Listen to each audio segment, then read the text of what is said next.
Probably just wait a while for everything to come up, but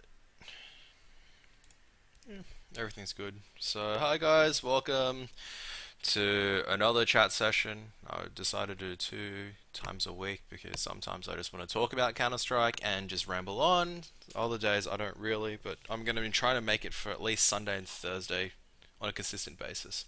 Now, being going to be covering probably about mainly just the topics as you see towards here. I don't know. Some of the things that I saw was kind of like, oh, we don't exactly know who two of the people are. I can kind of help with that because I would say I know them at least. At least I know them, and they're great people. Like in all honesty, the casting lineup for this is actually top notch. It isn't like I would easily say that. I mean, one of them does. I mean, a lot of them do have. Not sure if Infernos has international experience, but definitely Maniac has international experience. I mean, obviously the rest of the Counter Strike casters, you got Wooly, Mike Star, Elfish Guy, as well as Sandman. Everyone should know what they like, who they are now, and they are absolutely amazing. So in that aspect, let's just get started then. So first part, obviously Crown Casino. It's going to be good. So going to be looking forward to SYF as well as Athletico up. Not Atletico, sorry, the Chiefs. I always keep thinking of them as Atletico, but now they're not Atletico, obviously. So, the Chiefs Esports Club as well as SIF up against Vox. Say this is me going into old memories.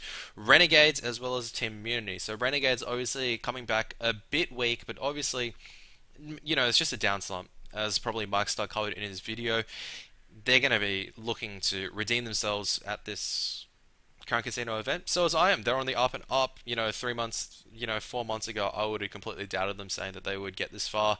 Been proven completely wrong. So on forth. Damn it, I have no water. It makes me really sad. All right, so Crown Casino. Let's just get started. So obviously, if you guys have seen the announcement posts, these. Which direction should I move? There we are. Okay.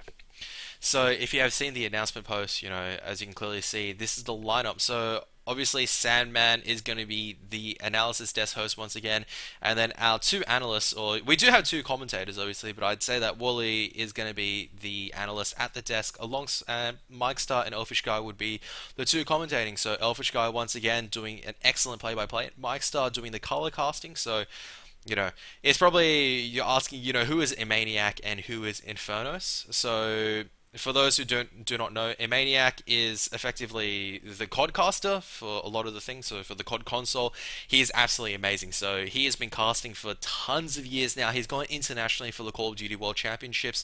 He knows his way around the scene. So yeah, definitely. If you don't know who he is, definitely look him up in his previous VODs. Even if you're looking towards shoutcasting, even looking towards what he does, he is absolutely amazing. So obviously picking up a couple of things of what he does. Yeah, he is going to be the stage host this time, alongside with the Furnace, who is StarCraft 2, as well as I think I read also Hearthstone, but I mainly know him for StarCraft 2 casting. He was the stage host for ACL Melbourne. Definitely definitely knows what he's doing.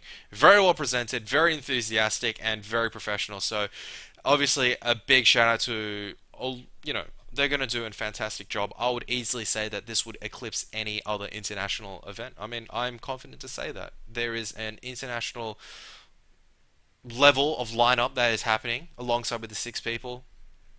Definitely going to be an absolute cracker of a show. I mean, I'm not sure exactly what the coverage is for Friday just yet, but I think we'll find out. So Friday obviously would be the preliminary tournament where we're going to see who's going to qualify out of the four Australian teams to verse Cloud9 as well as Virtus Pro. So yeah, it's going to be interesting to see who's going to come up on top in terms of SIF, the Chiefs, IM, and Renegades. The money is heavily in, I guess, IM, and I would say maybe. It's hard to say at the moment. If Renegades played like they did at internationally, I don't think they will. I think they'll step it up. You could see the Chiefs edging their way through. I mean, the Chiefs just playing absolutely phenomenally right now. So, SYF are playing phenomenally as well, but I just think they're maybe just that little bit off. I mean, in terms of, I would say, if we're grading on tiers, not as in crying tears, but as in tiers of shelves, I would say that I am and good, I am and good Renegades would be tier A. And the Chiefs would be tier A as well, and SYF tier B. And this is obviously no insult. To be a tier A team is phenomenal already, especially in Australia. And you're going to see, like in the future, once they're going to more consistently take these maps off teams such as Cloud9, Virtus Pro, the tier 1 teams, you're going to see them go into that tier S. It's just the consistency factor. Yeah, so, I mean, there's not much else to say about the Crown lineup. I mean, a lot of people are probably just wondering who, Infernos as well as Amaniac are. They have tons of experience, so there's nothing to worry about. I mean, the stage, all the stage management things going to be absolutely fantastic. Yeah, take a side out really quickly. What else can you do, really? Next part I'll be talking about would be improving as a player. So just 6 minute mark, I'll just keep that as a track. Yep. So improving as a player. So the next two parts, I guess, will be tying in. So improving as a player as well as game IQ. Now, what do I mean by that? So you can sink a lot of time into the game but not know exactly what's happening in the game. Likewise, you could just have an absolutely phenomenal mind about the game.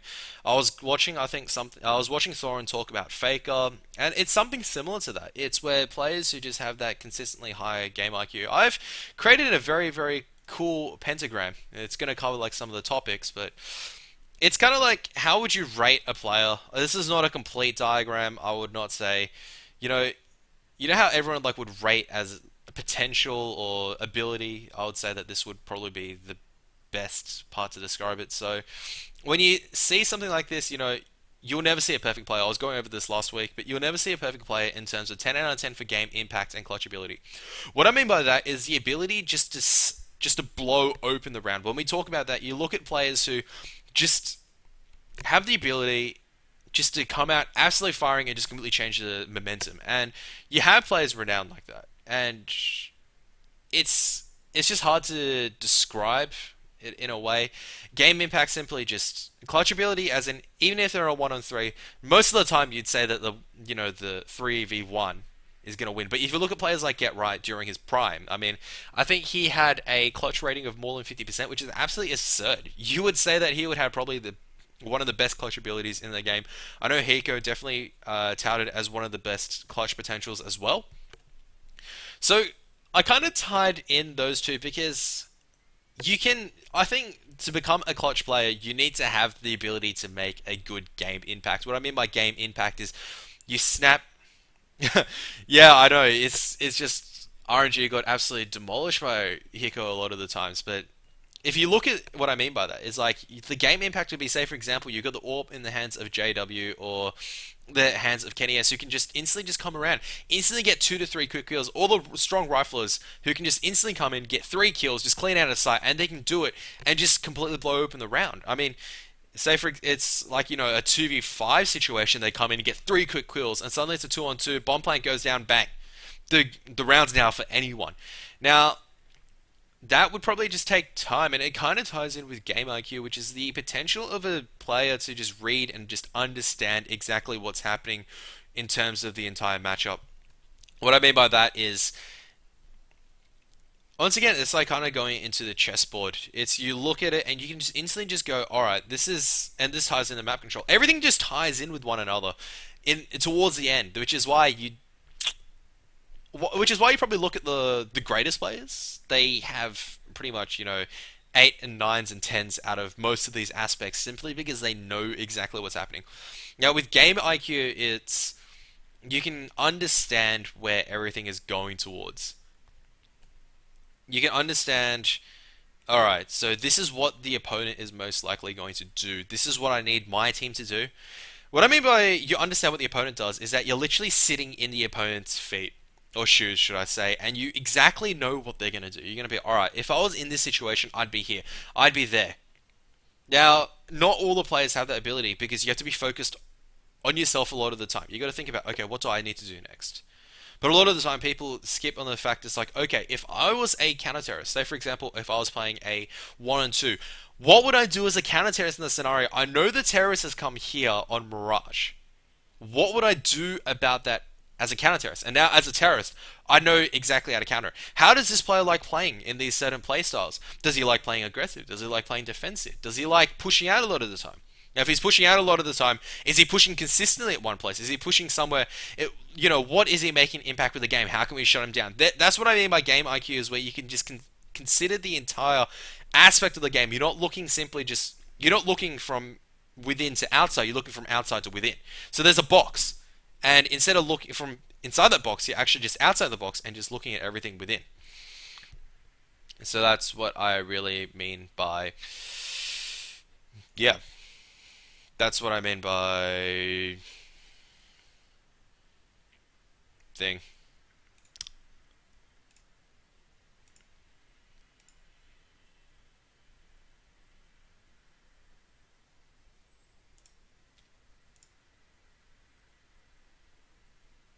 Oh, I'm still here. It's just I'm just taking a bit of a break, but the next part would be the next part obviously would be aim. Now, a lot of people go, "Hang on, what's the whole deal with kind of aim kind of thing?" But a lot of people don't realize the importance. I guess a lot of people underestimate and overestimate the importance of aim at the same time. Where you see a lot of people who are very, very sharp at aiming and they go on to become great entry fraggers, but once again is lacking the other aspects.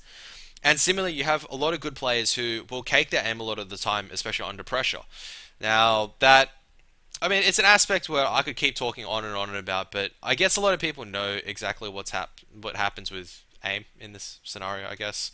So there's not really much to talk about. If you want to practice your aim, you simply just jump onto. You have to understand how the gun recoils work. You have to understand exactly which spots most commonly counter-terrorists will peek out of. You need to know. This is for entry fragging, I guess. You need to know exactly what happens in a lot of aspects a lot of the time. So you need to know, where do the pop flashes happen, I guess. Because as a sheer aimer, yeah, it needs to have like a kind of like position. You need to understand where to position yourself a lot. I guess that kind of goes. I should have put that up as a different thing. Positioning as well. Like that would probably be the sixth part, because you see a lot of movement. You see a lot of good players have no wasted movements. They're very efficient with their movement. And I guess aim kind of ties in with that. You can't really become a really great entry fragger without good positional sense, without good knowledge of the map. Where the counter terrorists are going to sit. I guess that ties in with game IQ as well. Where's the counter terrorist going to sit? If you're a counter terrorist and you're going to sit try box every single time, the terrorist will know that and start mollying and pre-nading it. If you're going to push every single time, it's about the unpredictability you play as a counter terrorist, which is kind of going on to the next point afterwards, I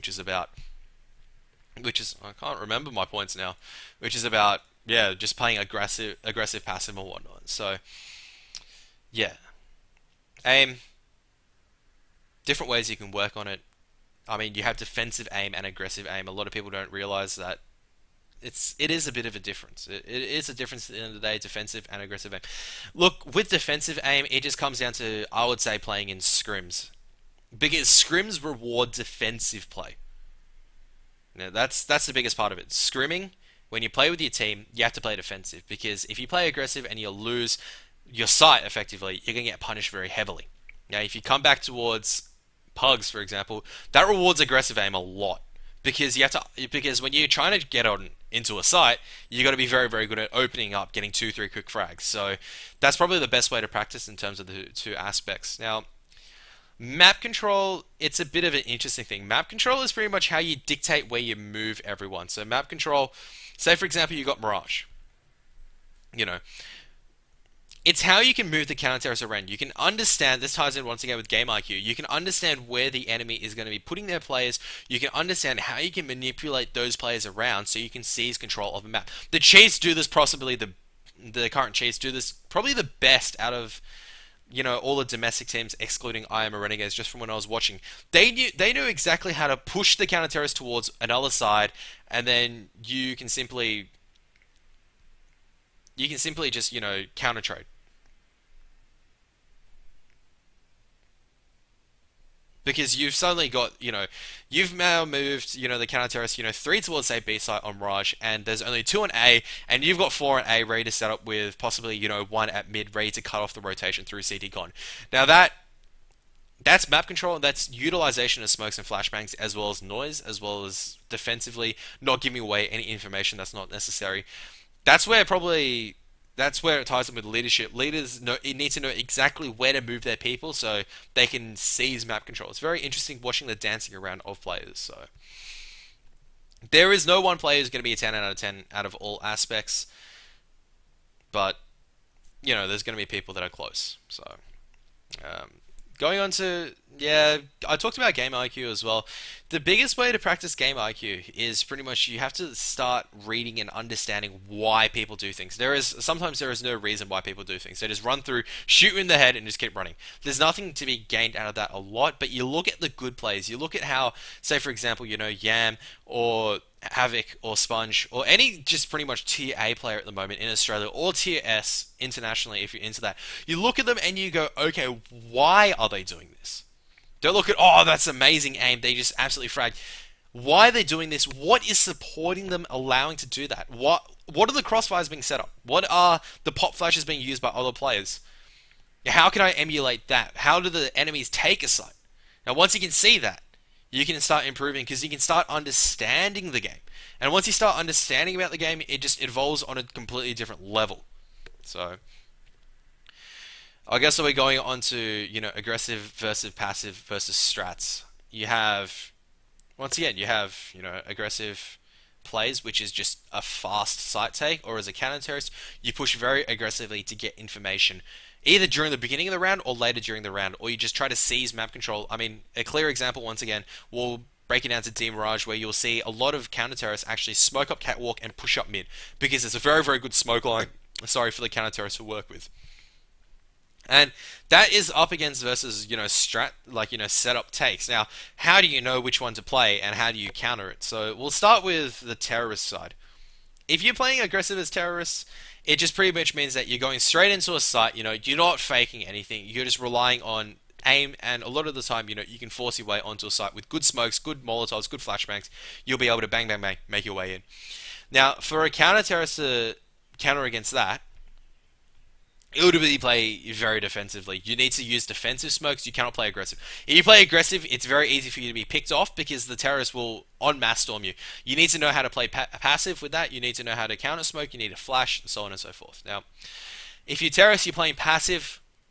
That means that you're pretty much going to be split and picking, waiting for the counter terrorists to play aggressive. Now, this is a problem because if you're not running a set strat, and the counter terrorists are also playing passive and waiting for you to come out, you're going to lose in the long run because they're going to dwindle downtime. You don't know where they are and you haven't moved them out. This boils down to, I guess, set strats. Set strats are kind of like aggressive, but you need to be able to move the counter terrorists around. And the counter terrorists can counter that by kind of running aggressive.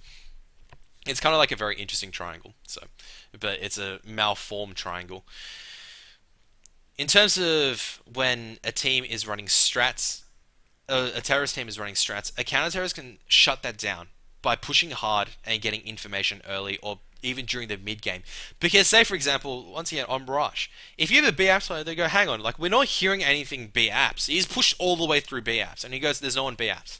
The counter-terrorists are going to go, alright, is there anything mid? Is there anything underpass? No. It has to be an A-take. They can now rotate their players. That would just completely shut down any strat. Whereas if you try to play aggressive against a aggressive B-Apps take, you're probably going to get flashed out. You're going to be stuck in the middle of nowhere, and suddenly you're going to be killed, and then you're dead. And then you're going to be like, oh shit, fuck, I was given B-side to them. Now that's where you need to play passive as a counter-terrorist. There's not really any set strats as a counter-terrorist. There are a couple of boosts and so on and so forth to get the edge, but I would not say they're strats. So it's kind of like, it's about reading the momentum of a game. This boils back to game IQ. It's about reading the momentum of how the game is going to work. Where is this player going to go? What are these terrorists like doing? What do teams favor to do? Do they like playing defensive? Do they like setting up A? Do they like setting up B? Do they like setting up mid? Do we need to put more resources towards mid to shut down this, come back towards A, and then lock that down? Is our A hold very strong as a counter terrorist? We can afford to put more resources towards B and A, force them come towards A, and then shut them down again. So yeah, it's knowing about how to read what the terrorists like doing, what the counter terrorists like doing. If the counter terrorists like playing aggressive, play defensive. One counter terrorist is gonna push in, you kill them. You've got site control. congratulations, you got map control now. If they're playing passive, you need to play aggressive. You need to know where they sit. You need to go in while they have their grenades out. You need to understand that they're just waiting for noise. They may not even have their guns out. They may be spotting a line. That's when aggressive works really well. And that goes back down to how many times does the counter terrorist sit in the same position again? And once you understand that, you can really exploit it. Well, that's pretty much enough from me. There's not really much more that I can really elaborate today, and there's not much more that needs to be said in terms of this. Count down the days towards, Crown Casino. There is probably about 10 days. I'll probably be working on my thesis until then while watching the Peanut Gallery cast. There should be a really, really good match tonight. It's going to be XL5 versus Vox Eminor, so a lot of history between the two teams. So definitely, I'm not sure if it's being casted anywhere, but definitely tune in if it is. Cybergame will show the details. Otherwise, just quick talk before everyone goes out for their shopping night as well as dinner. I'm just going to wrap up here. So if you can throw a follow on Twitter, follow on Twitch, or even subscribe to my YouTube. I'm trying to build these up slowly over time, which is why I'm trying to build up content. Greatly appreciated. Until then, take care. It's getting warmer, so have a good day, everyone, or a good night, should I say.